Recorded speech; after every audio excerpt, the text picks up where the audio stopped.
What if that restless itch you feel right now, the one that makes you reach for your phone in a meeting or sigh at a red light, isn't a character flaw at all? What if boredom is actually a survival alarm, hardwired into your brain on the African Savanna, still ringing thousands of years after the danger it warned you about disappeared?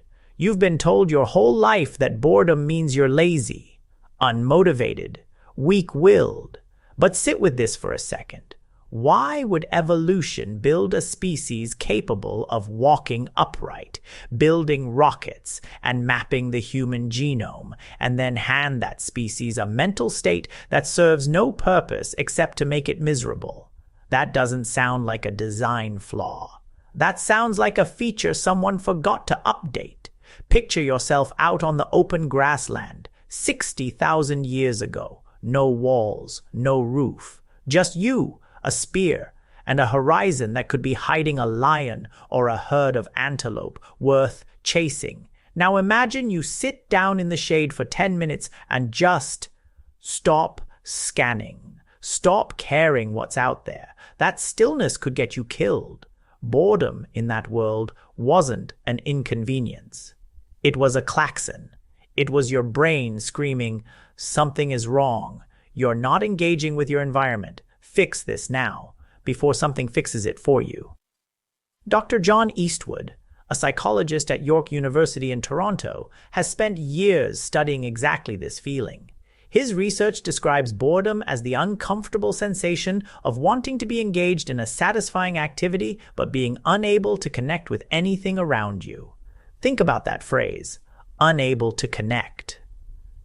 It's not that you have nothing to do, it's that your mind can't find a thread worth pulling. Eastwood argues this isn't a passive emptiness. It's an active, aversive signal, similar to hunger or thirst, except instead of telling you your body is running low on fuel, it's telling you your attention is running low on purpose. Now bring that into your actual Tuesday afternoon. You're at your desk. The report in front of you doesn't require your full brain. Your eyes drift to your phone.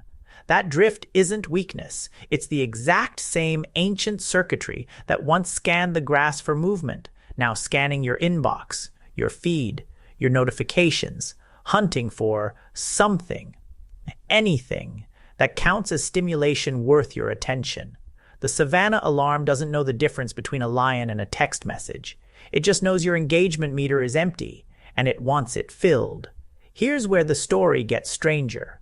Dr. James Danckert, a cognitive neuroscientist at the University of Waterloo, has run studies showing that people who struggle most with boredom often have measurable differences in how their brains regulate attention and reward. In his work, chronic boredom isn't correlated with having too little to do.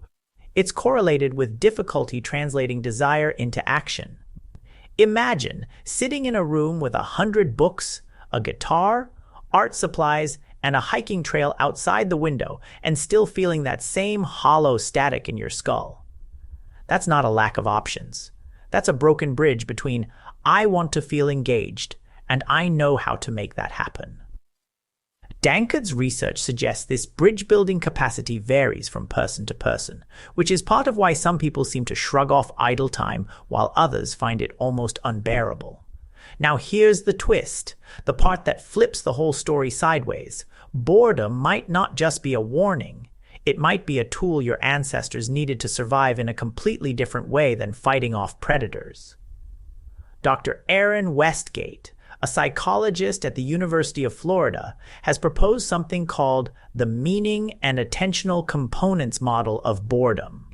Her research suggests boredom isn't only about danger, it's about mental effort without meaning.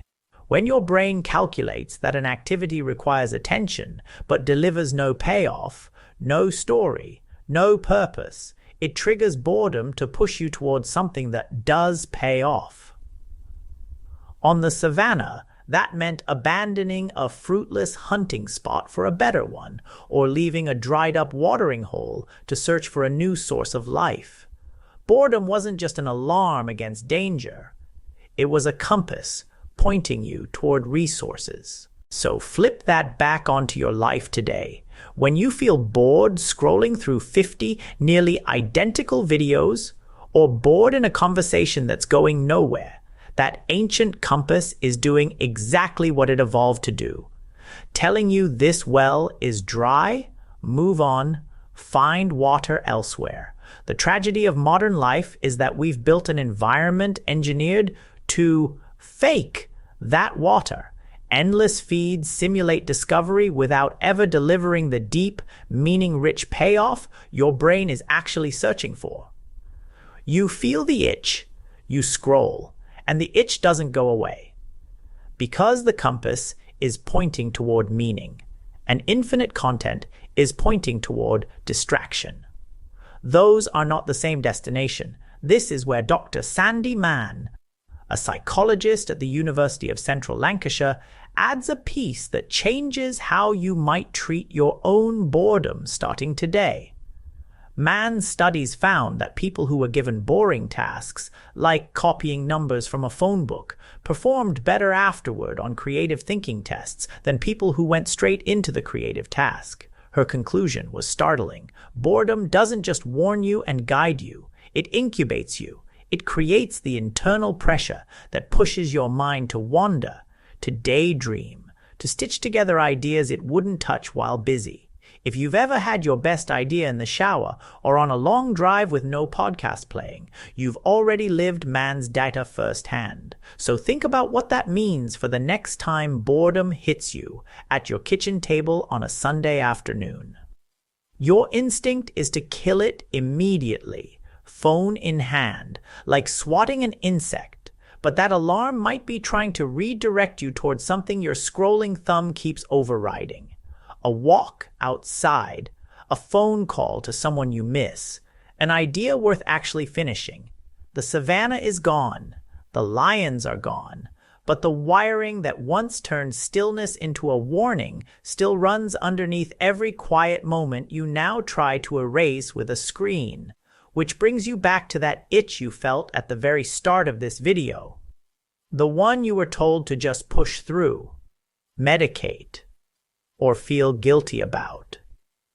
It was never laziness. It was never a defect. It was a 60,000-year-old alarm system built for grasslands and lions, now going off in your living room because it still hasn't gotten the memo that the world changed. Maybe the real skill isn't defeating boredom. Maybe it's finally learning how to listen to what the alarm was trying to tell you all along.